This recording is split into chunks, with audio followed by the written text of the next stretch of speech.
Hello विद्यार्थीगण, मैं हूं निर्मल झा और आप देख रहे हैं कैटलिस्ट केमिस्ट्री। 1 से लेकर 5 तक सवाल हम लोग कर चुके हैं। अब हम लोग आगे करते हैं। तो एनसीईआरटी का जो 6 नंबर का क्वेश्चन है वो ये कहता है कि balance the following chemical equation, और ये 4 क्वेश्चन दे रखा है और इसे कह रहे हैं बैलेंस करने के लिए। तो चलिए हम लोग बैलेंस करते हैं, और हम लोग जो बैलेंस करेंगे इसे वो हीट एंड ट्रायल मेथड से करेंगे। उस मेथड को बोलते हैं हीट एंड ट्रायल मेथड। तो चलिए शुरू करते हैं। जैसे पहले दे दिया नाइट्रिक एसिड और कैल्शियम हाइड्रोक्साइड और कैल्शियम नाइट्रेट और वाटर फॉर्म हो रहा है यहाँ पे, तो इसे बोला बैलेंस करने के लिए। तो बैलेंस करने का ना कुछ तरीका होता है, वो तरीका अगर आपको पता होगा तो आप बहुत ही आसानी से कोई भी केमिकल रिएक्शन को बैलेंस आसानी से कर सकते हैं।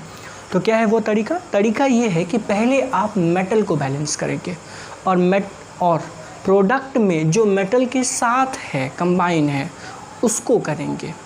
उसके बाद आप हाइड्रोजन को करेंगे और फिर ऑक्सीजन को करेंगे। तो इन रूल को अगर आप अच्छी तरह से याद रखते हैं तो ये बहुत ही बच्चों का खेल जैसा हो जाता है केमिकल रिएक्शन को बैलेंस करना। तो चलिए उसी स्टार्ट करते हैं। जैसे मेटल को देखते हैं, यहाँ पे मेटल है कैल्शियम और इधर भी मेटल है कैल्शियम। तो पहले कैल्शियम को चेक करते हैं। कैल्शियम इधर 1 और इधर भी कैल्शियम 1। ठीक है, आप देखें कैल्शियम इधर 1 और कैल्शियम इधर भी 1। अच्छा, फिर बोला मेटल के साथ प्रोडक्ट में ये प्रोडक्ट है और ये रिएक्टेंट है। तो प्रोडक्ट में मेटल के साथ क्या है? नाइट्रेट है। तो इस नाइट्रेट को इधर देखते हैं। तो इधर नाइट्रेट कितने हैं? NO3 पूरा का पूरा यूनिट देखना है। NO3 का यूनिट कितना है? तो इधर देखते हैं 2 है और इधर 1 है। तो हम लोग नाइट्रेट को पहले बैलेंस करते हैं। तो हम इसके आगे 2 से मल्टीप्लाई कर देते हैं, और हम कर भी यही सकते हैं। हमेशा हम कोफिशिएंट ऐड कर सकते हैं, मतलब मल्टीप्लाई कर सकते हैं। यहाँ पे कुछ भी नहीं लगा सकते, हमेशा कोफिशिएंट में लिख सकते हैं बैलेंस के लिए, और इसके अलावा कुछ नहीं कर सकते। तो 2 से मल्टीप्लाई करने पे ये पूरा का पूरा NO3 यूनिट जो है वो भी 2 हो गया है। तो ये 2 कैल्शियम भी बैलेंस है। अब हम लोग हाइड्रोजन को बैलेंस करेंगे। हाइड्रोजन इधर से 2 से मल्टीप्लाई है इस हाइड्रोजन को, और ये 2 से ये होल ट्वाइस है, तो हाइड्रोजन भी 2 है। तो टोटल हाइड्रोजन हो गए 4। टोटल हाइड्रोजन कितने हो गए? 4। तो हम यहाँ पे लिखेंगे 2, तो 2 2 जा 4। यानी अब ऑक्सीजन को चेक कर लेंगे। ऑक्सीजन यहाँ भी 2 है और ये 2 से इसको भी मल्टीप्लाई है। तो यानी ये केमिकल रिएक्शन कंप्लीटली बैलेंस हो चुका है। तो हम लोग नेक्स्ट क्वेश्चन करते हैं। नेक्स्ट क्वेश्चन है सोडियम हाइड्रोक्साइड और हाइड्रोजन सल्फेट, सोडियम सल्फेट और वाटर फॉर्म करता है। तो क्या देखते हैं कि यहाँ पे पहले मैंने बोला है कि पहले मेटल चेक करेंगे। तो मेटल इधर 1 है और इधर मेटल 2 है, इधर मेटल 2 और इधर मेटल 1। तो हम इसके आगे 2 लगा दिए। आगे 2 लगाने से मेटल क्या हो गया? सोडियम जो है दोनों साइड बैलेंस हो गया। अब देखेंगे उसके साथ में क्या है। उसके साथ में है सल्फेट, और यहाँ देखेंगे सल्फेट। तो यहाँ भी सल्फेट 1 और इधर भी सल्फेट 1, यानी कम्प्लीटली बैलेंस है। फिर क्या चेक करना? हाइड्रोजन। हाइड्रोजन देखते हैं, इधर 2 से इस हाइड्रोजन को मल्टीप्लाई है और इधर 2 हाइड्रोजन, तो 2 2 जा 4 हाइड्रोजन। तो इधर हम लिखेंगे 2, तो इससे हो गया 4। अच्छा, ऑक्सीजन कितना हो गया? उस साइड 2 और यहाँ से इस 2 से इसको भी मल्टीप्लाई है, तो ऑक्सीजन भी हो गया कितना? 2, और उधर पे ऑक्सीजन है 2। तो यानी ये कम्प्लीटली बैलेंस है। अब हम लोग क्वेश्चन नंबर यानी कि ऑप्शन ये जो C है इसको देखते हैं। तो यहाँ पे मेटल चेक करते हैं। फिर मेटल है सोडियम और इधर मेटल है सिल्वर। इधर भी मेटल देख रहे हैं, ये सिल्वर और इधर सोडियम। चेक करते हैं, सोडियम 1 सिल्वर 1। इधर देखते हैं सिल्वर 1 सोडियम 1, सोडियम जो है वो 1। तो कम्प्लीटली बैलेंस है दोनों का दोनों मेटल। अच्छा, अब चेक करते हैं यहाँ पे Cl, मेटल के साथ क्या लगा हुआ है? Cl। तो इधर 1 Cl, इधर भी 1 Cl, बैलेंस है। अच्छा, NO3 इधर कितना है? 1 और इधर भी NO3 1, यानी ये कम्प्लीटली बैलेंस ही है। बस आपको चेक कर रहा है कि आप समझ पा रहे हैं या नहीं। आपको बस कंफ्यूज करने के लिए ये कम्प्लीटली बैलेंस्ड केमिकल रिएक्शन दे दिया है। आप इसको बैलेंस कीजिए। अगर थोड़ा सा भी इधर उधर चूके तो आप इसका पूरा खिचड़ी बना देंगे, ठीक है। तो इसीलिए आपको चेक करने के लिए ऐसा दे दिया है। तो ये कम्प्लीटली बैलेंस है। हम लोग आगे चेक करते हैं डी नंबर को। यहाँ पे बेरियम क्लोराइड और हाइड्रोजन सल्फेट, बेरियम सल्फेट और हाइड्रोक्लोरिक एसिड बन रहा है। तो हम चेक करते हैं सबसे पहले बेरियम इधर 1 और बेरियम इधर 1, कम्प्लीटली बैलेंस है। उसके साथ इधर सल्फेट है तो चेक करते हैं सल्फेट, ये भी 1 है इधर, तो बैलेंस है। उसके बाद यहाँ पे अब बारी आती है क्लोरीन की। क्लोरीन इधर कितना है 2 और क्लोरीन इधर कितना है 1, तो आगे लगा दिए 2, तो 2 हो गया। अब हाइड्रोजन चेक कर लेते हैं, इधर हाइड्रोजन 2 और इधर हाइड्रोजन 2, तो यानी ये अब ये कम्प्लीटली बैलेंस हो चुका है। तो इस तरह से ये क्वेश्चन नंबर 6 खत्म होता है और अब हम लोग क्वेश्चन नंबर 7 की ओर बढ़ रहे हैं। तो एनसीईआरटी का 7th नंबर का जो क्वेश्चन है वो ये है कि right the balance chemical equation for the following reaction, यानी इन सभी रिएक्शन का आप बैलेंस केमिकल इक्वेशन लिखिए, यानी कि आप केमिकल रिएक्शन में बताइए और उनको बैलेंस भी ठीक कर दीजिए। तो यही इनका मतलब है। तो चलिए हम लोग करते हैं और इसका जो करने का तरीका होगा वो ये होगा कि जैसा जैसा इन्होंने बोला है वैसा वैसा लिखते जाना है और फिर बाद में बैलेंस कर लेना है। तो कैल्शियम हाइड्रोक्साइड, तो कैल्शियम ये रहा, हाइड्रोक्साइड के लिए OH और इसकी वैलेंसी 1 होती है और इसकी वैलेंसी 2, तो ये 2 वैलेंसी, इसकी वैलेंसी 2, इसकी 1, तो क्रिस क्रॉस से ये कैल्शियम हाइड्रोक्साइड का फॉर्मूला हो जाएगा, लिख लिया है मैंने। फिर कार्बन डाइऑक्साइड, आप सबको पता होगा कार्बन डाइऑक्साइड को CO2 लिखते हैं। और अब देखते हैं कैल्शियम कार्बोनेट, कैल्शियम कार्बोनेट बोले तो CaCO3 plus water H2O, water का मॉलिक्यूलर फार्मूला H2O होता है, सिंपल सा, आप लोगों को पता है पहले से। अब हम लोग ये ऐसा तो लिख दिया, अब क्या करना है, अब करना है बैलेंस। कैल्शियम 1 सही है, कार्बन इधर 1 और कार्बन इधर 1 बिल्कुल सही है। अब हाइड्रोजन को देखते हैं, हाइड्रोजन इधर 2 और हाइड्रोजन इधर 2 बिल्कुल सही है।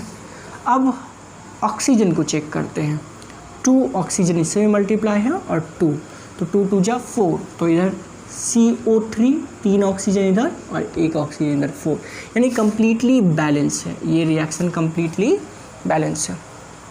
अगला जो सवाल है वो सवाल है कि जिंक, जैसा इन्होंने बोला है वैसा है, जिंक का सिंबल होता है Z और N, Zn, और सिल्वर नाइट्रेट, तो सिल्वर के लिए Ag और NO3 होता है।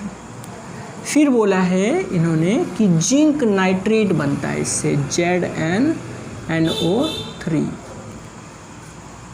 इसमें एक लोचा क्या है कि आपको यहाँ पे इसका फॉर्मूला भी पता होना चाहिए कि जिंक नाइट्रेट को आखिर हम किस तरह से लिखेंगे, क्या यही होगा, तो ऐसा नहीं होगा। जिंक का जो वैलेंसी है वो 2 होता है और नाइट्रेट का 1 होता है, तो इस तरह से क्रिस क्रॉस करेंगे तो क्या हो जाएगा, ZnNO3 का ट्वाइस हो जाएगा, होल ट्वाइस, तो इस पे ट्वाइस, यानी ये अब बिल्कुल सही है।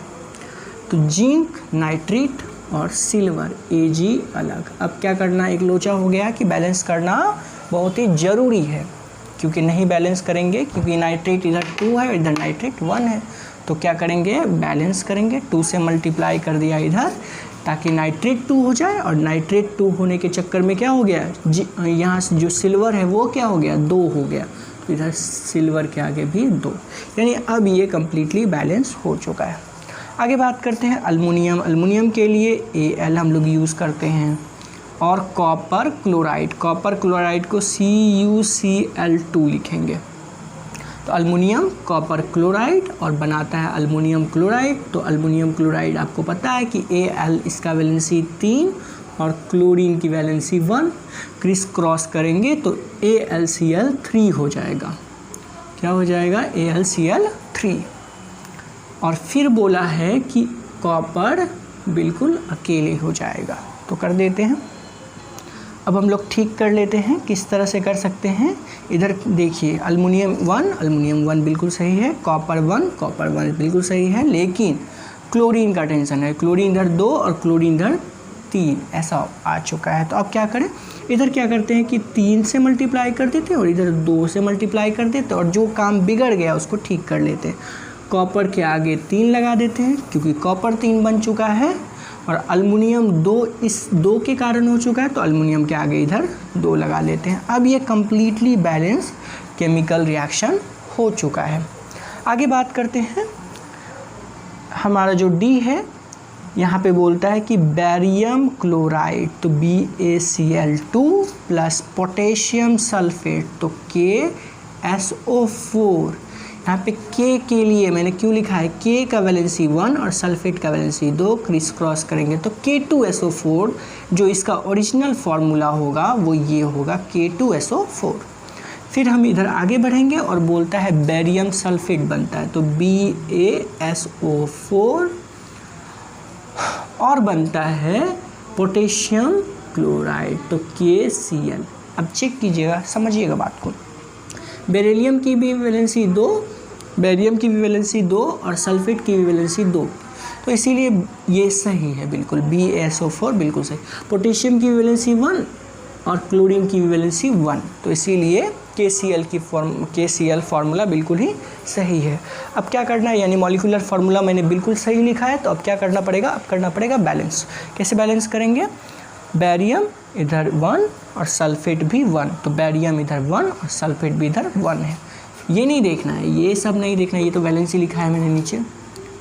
तो यहाँ चेक करना है कि नंबर ऑफ एटम, बैरियम यहाँ पे 1, बैरियम 1, सल्फेट 1, सल्फेट इधर 1, बिल्कुल बैलेंस है। अच्छा देखिए, पोटेशियम 2 और क्लोरीन 2, तो इसके आगे अगर 2 लगा दिया तो दोनों के दोनों बैलेंस हो गए। तो आप समझ चुके हैं और हम लोग आगे की ओर बढ़ते हैं। तो हम लोगों के पास जो 8 नंबर क्वेश्चन है वो ये है कि right the balance chemical equation for the following and identify the type of reaction in each case. यानी कि इस बार केमिकल रिएक्शन लिखने के साथ साथ उसका टाइप भी बताना है। तो पहले हम केमिकल रिएक्शन लिखेंगे, फिर उसे बैलेंस करेंगे और फिर बताएंगे कि वो किस टाइप का केमिकल रिएक्शन है। तो चलिए शुरू करते हैं। पोटेशियम ब्रोमाइड, तो पोटेशियम के लिए सिंबल है K और ब्रोमाइड के लिए Br, तो KBr। क्या ये फॉर्मूला बिल्कुल सही है? हाँ बिल्कुल सही है। पोटेशियम का वैलेंसी 1, ब्रोमीन का भी वैलेंसी 1, तो बिल्कुल सही है। KBr ही पोटेशियम ब्रोमाइड का फॉर्मूला होगा। अच्छा, फिर लिखा है बेरियम आयोडाइड, तो बेरियम के लिए Ba और आयोडीन I2। ऐसा क्यों लिखा, बार बार मिल रहा होगा। बेरियम क्लोराइड के लिए हम लोग BaCl2 यूज़ करते हैं, तो आयोडीन का भी वैलेंसी 1 है, तो इसीलिए हम लोग लिखेंगे BaI2। फिर इस साइड चेक करते हैं क्या बनता है, तो बनता है पोटेशियम आयोडाइड, तो K, पोटेशियम के लिए K और आयोडाइड के लिए KI। बहुत बढ़िया। उसके बाद बेरियम ब्रोमाइड, तो Ba और यहाँ पे लिखेंगे Br2। तो मैंने तो केमिकल रिएक्शन लिख लिया। अब अगला स्टेप है बैलेंस करना, और बैलेंस कैसे करेंगे, तो चेक करेंगे कि यहाँ पे ब्रोमीन 2 है और इधर ब्रोमीन 1 है, तो ब्रोमीन इसके आगे हमने 2 लगा दिया, तो ब्रोमीन 2 हो गया। इस चक्कर में पोटेशियम 2 हो चुका है, तो पोटेशियम के भी आगे 2 लगा दे, तो आयोडीन 2 हो चुका। तब आयोडीन ऑलरेडी यहाँ पे 2 है, तो यानी ये कम्प्लीटली बैलेंस केमिकल रिएक्शन है। अब पता करना है कि ये किस तरह का केमिकल रिएक्शन है। अब देखिए, मैंने इसे मान लिया A और इसे माना B, इसे माना X और इसे माना Y। तो इस साइड देखिए क्या हो रहा है, A के साथ Y, A के साथ Y, और इस साइड देखिए B, और ये क्या है, ये क्या है, यहाँ पे देखेंगे बेरियम के लिए X और Br है B, तो यहाँ पे है X और B। यानी क्या दिख रहा है कि आयन एक्सचेंज हो रहा है। आप यहाँ पे पोटेशियम ब्रोमाइड और बेरियम आयोडाइड, यहाँ पोटेशियम आयोडाइड आ गया और यहाँ पे बेरियम ब्रोमाइड आ गया, तो आयन एक्सचेंज हुए हैं। तो आयन एक्सचेंज होने वाले को हम क्या कहते हैं, हम उसे कहते हैं डबल डिस्प्लेसमेंट रिएक्शन। आपको याद होगा, अगर नहीं पता है तो आप प्रीवियस लेक्चर देख लें, उसमें मैंने बहुत ही अच्छी तरह से एक्सप्लेन किया और बहुत सारा एग्जाम्पल लिया है। चलिए, तो ये वाला फाइनल हो चुका है। नेक्स्ट में बढ़ते हैं हम लोग आगे। जिंक कार्बोनेट, तो जिंक के लिए Zn, कार्बोनेट के लिए CO3, और ये इधर बना रहा है जिंक ऑक्साइड, तो ZnO प्लस कार्बन डाइऑक्साइड, तो CO2। बिल्कुल जैसा इन्होंने बोला वैसा ही मैंने लिख दिया है। अब चेक करना है क्या ये रिएक्शन बैलेंस है, तो देख लेते हैं। जिंक इधर 1 और इधर भी 1, कार्बन इधर 1 और कार्बन इधर 1, ऑक्सीजन 1 इधर और 2 इधर 3, और ऑक्सीजन इधर भी 3, तो ऑक्सीजन भी कम्प्लीटली बैलेंस है। तो यानी कि ये कम्प्लीटली बैलेंस है और केमिकल रिएक्शन मैंने लिख दिया है। अब पता करना है कि ये किस तरह का केमिकल रिएक्शन है। मैंने बोला था, फिर मैं पीछे जाऊंगा, मैंने बोला था कि एक बड़ा कंपाउंड 2 और मोर पार्ट में अगर स्प्लिट अप हो तब हम उसे डिकम्पोजिशन रिएक्शन कहते हैं।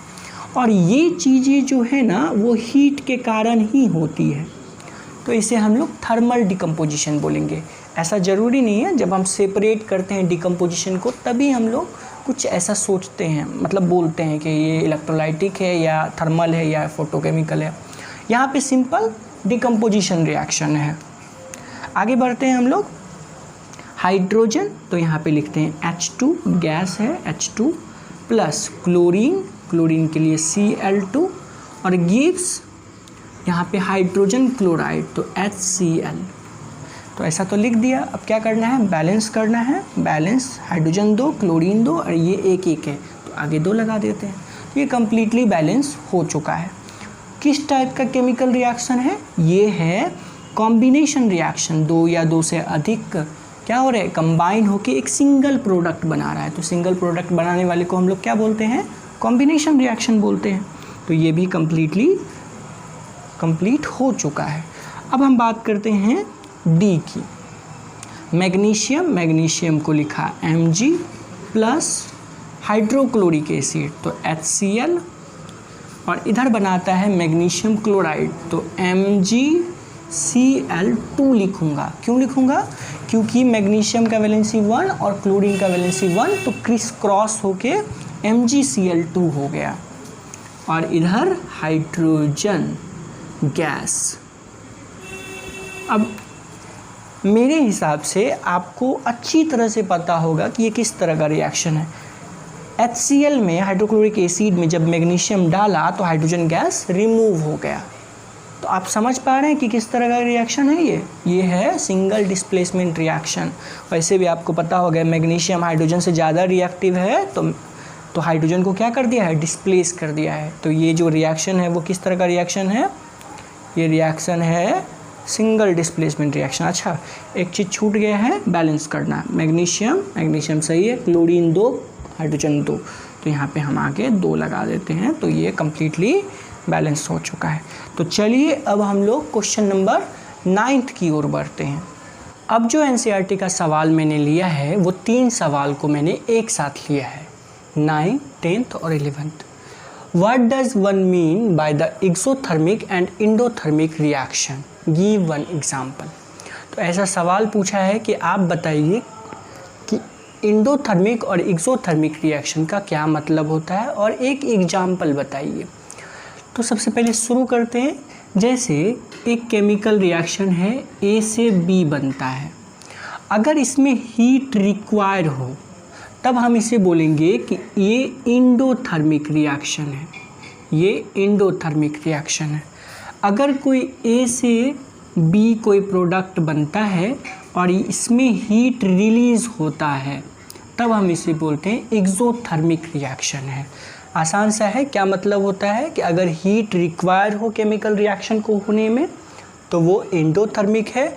अगर केमिकल रिएक्शन से होने के बाद ही हीट रिलीज़ हो, अपने आप हीट प्रोड्यूस हो, तब हम उसे एक्सोथर्मिक बोलेंगे। चलिए अब हम इसका एग्जाम्पल लेते हैं। क्या है कि जैसे आप अगर CaO, हम लोग इसे बोलते हैं क्विक लाइम में अगर हम लोग वाटर को डालते हैं तो ये बनता है स्लैग्ड लाइम। क्या बनता है? Slagged lime.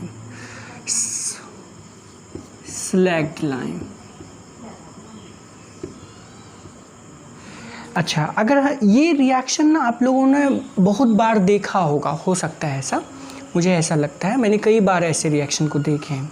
जैसे अगर मैं सिंपल लैंग्वेज में बोलूँ तो इसका स्लैग, ये क्विक लाइम का मतलब होता है चूना, और जब हम इसके अंदर पानी डालते हैं तो ये स्लैग्ड लाइम यानी पुचारा करने के लिए जो तैयार होता है चूने पानी का घोल। तो आप अगर ऐसा देखे होंगे तो बिल्कुल ही पता होगा कि जब हम चूने में पानी डालते हैं तो बहुत सारा यानी उनका जो बर्तन होता है वो पूरी तरह से हीट हो जाता है। तो ये एक एक्सोथर्मिक रिएक्शन का एग्जाम्पल है। उसी तरह से इंडोथर्मिक रिएक्शन का एग्जाम्पल, जैसे नाइट्रोजन हो गया और इसके अंदर हम ले लेते हैं ऑक्सीजन, और अब अगर आप इस रिएक्शन को करेंगे तो ये बनेगा 2NO। तो क्या होता है, इसके जो इसका टेम्परेचर होता है वो बहुत ही लूज हो जाता है, मतलब ये टेम्परेचर को कहीं ना कहीं एब्जॉर्ब कर लिया है। ये जो केमिकल रिएक्शन होता है इसके अंदर जो हीट होता है उसको एब्जॉर्ब कर लिया जाता है। तो जहाँ पे हीट एब्जॉर्ब हो उसे हम इंडोथर्मिक बोलेंगे, और जहाँ पे हीट रिलीज हो उसे हम एक्सोथर्मिक बोलेंगे। तो आसान सा सवाल था, बहुत मुश्किल नहीं था, 9th नंबर।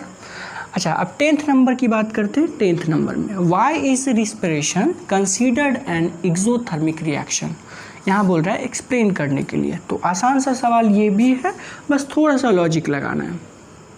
जैसे हम लोग सबसे पहले क्या करते हैं, फूड लेते हैं। तो फूड क्या होता है, फूड जो होता है वो ग्लूकोज में चेंज होता है, C6H12O6। फूड जो है वो ग्लूकोज में चेंज होता है, और ग्लूकोज में चेंज होने के बाद ये ऑक्सीजन से रिएक्ट करके, यानी कि हम ऑक्सीजन क्या करते हैं, अंदर लेते हैं।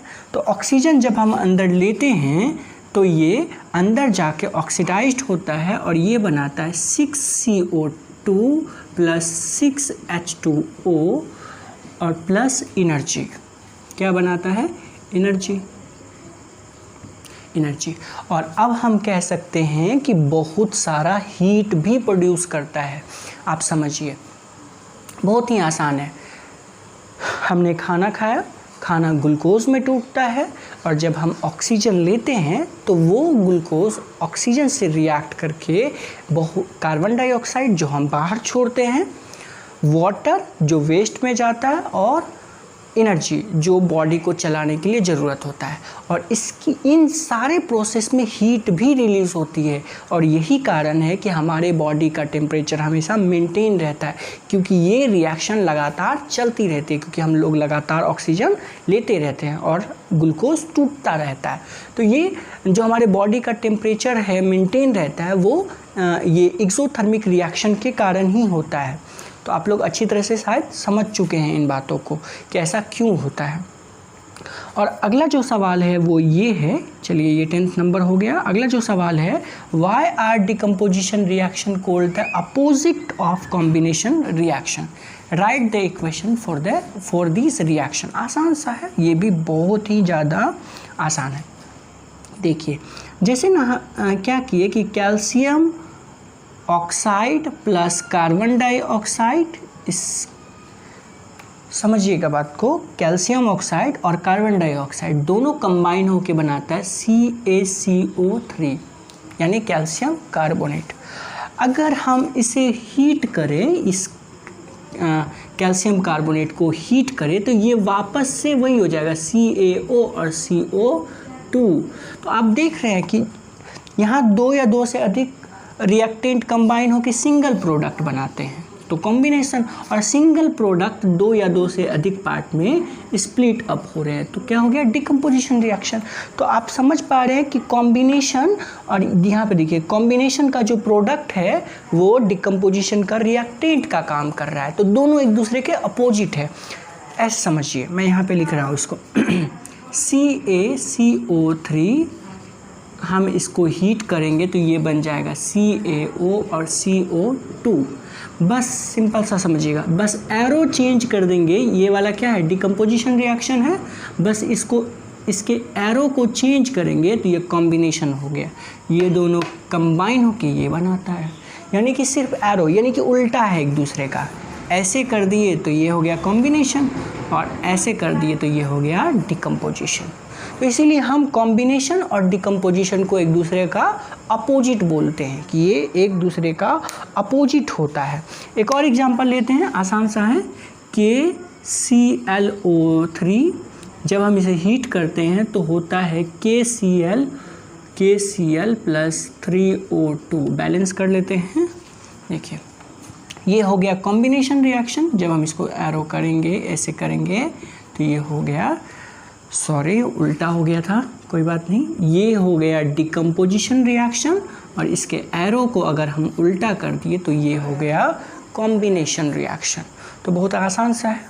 चलिए तो अब हम लोग नेक्स्ट क्वेश्चन की ओर बढ़ते हैं। अब एनसीईआरटी का 12वां और 13वां सवाल जो है वो ये कहता है, 12वां सवाल ये कहता है कि right one equation each for the decomposition reaction where energy is supplied in the form of heat, light and electricity।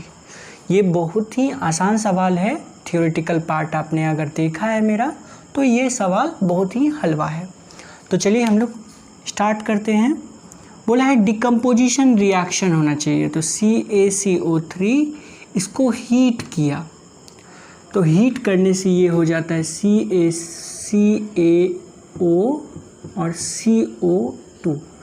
तो ये मैंने हीट किया है इसमें, तो ये हीट सप्लाई करने से ये डिकम्पोज हुआ है। दूसरा एग्जाम्पल है कि मैंने NaCl लिया और यहाँ पे इलेक्ट्रिसिटी डाला, इलेक्ट्रिसिटी सप्लाई किया तो ये 2Na प्लस Cl2 के फॉर्म में ये डिकम्पोज हो चुका है। और उसी तरह से अगर मेरे पास AgBr है और इसको हम सनलाइट देंगे तो ये Ag प्लस Br2 में टूट जाता है। तो बैलेंस कर लेते हैं। तो ये देखिए इन्होंने बोला है कि वो 3 रिएक्शन लिखिए, डिकम्पोजिशन ही होना चाहिए तीनों।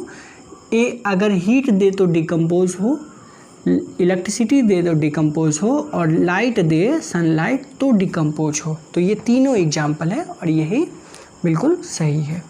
In the refining of silver, the recovery of silver from silver nitrate solution involve displacement bye copper metal, write down the reaction involve.